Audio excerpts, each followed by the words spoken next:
Good afternoon, everybody. Oh, nice. I love that.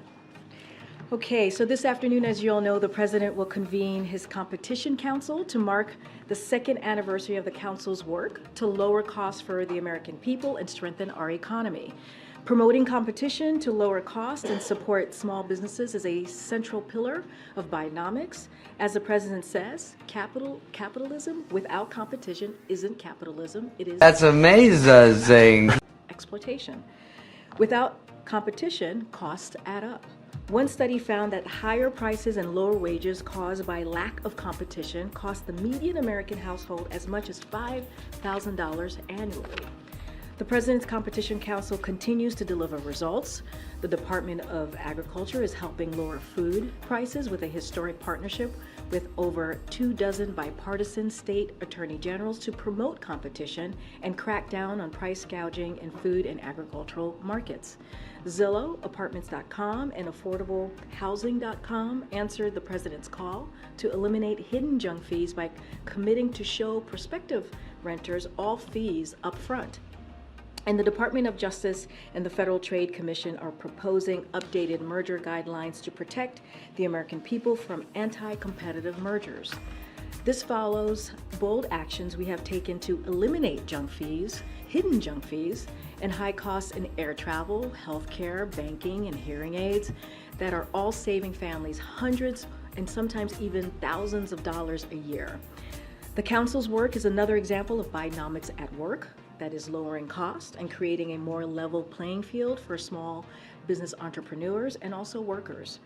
Another event that is happening here today, or happened earlier, is we had more than 90 state legislators from across the country that came to the White House for a state convening on child care with First Lady Dr. Jill Biden, and also the Director of the Gender Policy Council, Jen Klein, the Director of Domestic Policy Council, Neera Tanden, and the Director of the Office of Intergovernmental Affairs, Tom Perez. The conversation was centered around how we can all work together to expand access to affordable child care, take on out-of-pocket costs, and support child care workforce. We hosted today's convening because the Biden-Harris administration understands that high-quality care is fundamental to families across the country. And the implementation of care depends on the states. States determine who is eligible for child care assistance, how much parents will pay out of pocket, and how much child providers are reimbursed. And now, thanks to the actions taken by this administration, states have even more avenues to improve child care access, affordability, and also quality. As the President has said many times, no parent should have to choose between caring for their children or the paycheck they rely on to take care of their children. Damn! This work is more important than ever, and we will continue to take actions that provide relief to working families, that breathing room that the President talks about often as well.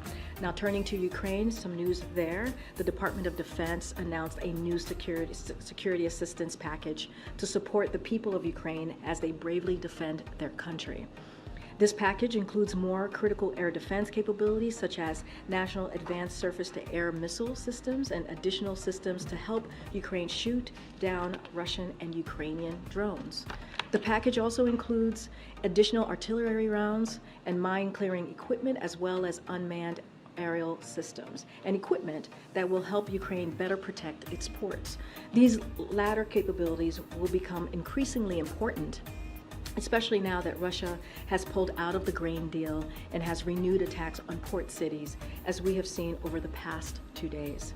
The weapons and equipment we are announcing today are being procured by the Defense Department for Ukraine through the Ukraine Security Assistance Initiative as part of our commitment to strengthen Ukraine's military over the near and also long term. As President Biden made clear in Vilnius last week, the United States is committed to supporting Ukraine alongside our allies and partners now and for the long future, as we head into the future, clearly. Finally, one last thing.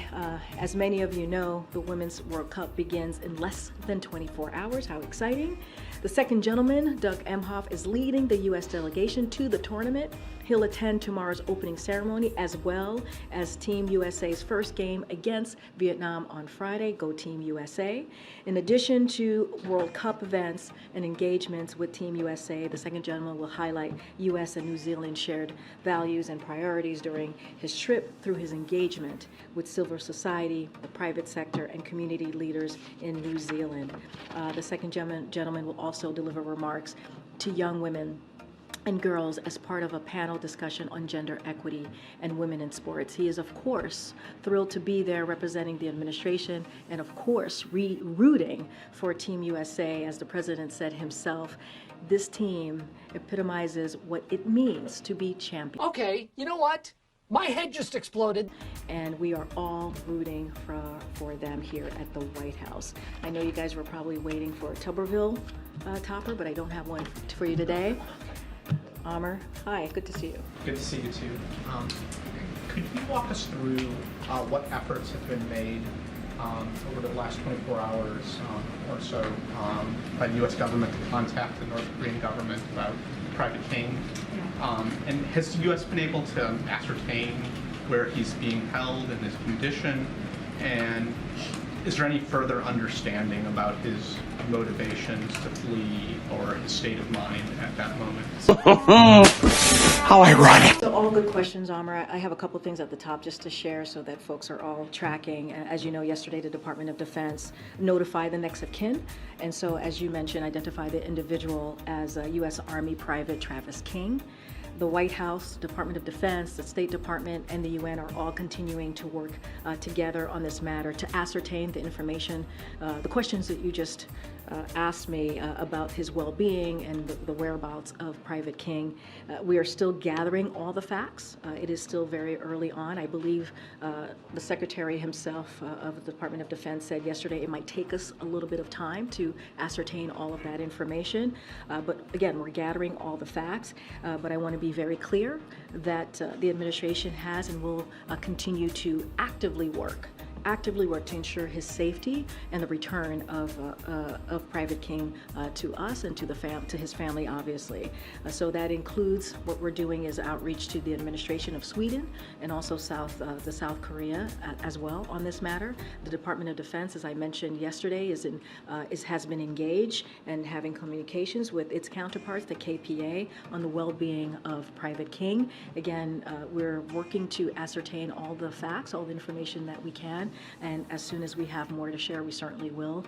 But our primary goal is to make sure that we ascertain his well-being, get a sense of how he's doing, but also clearly we are committed to bringing him home. So fair to assume Sweden hasn't had any luck thus far with getting any answers from So the North Koreans? don't have anything to share on our conversation specifically on Private King as it relates to his where he is and his well-being. But I can tell you that we have been engaged since yesterday. I think I mentioned this at the podium that we've been engaged with Sweden and also South Korea. Really?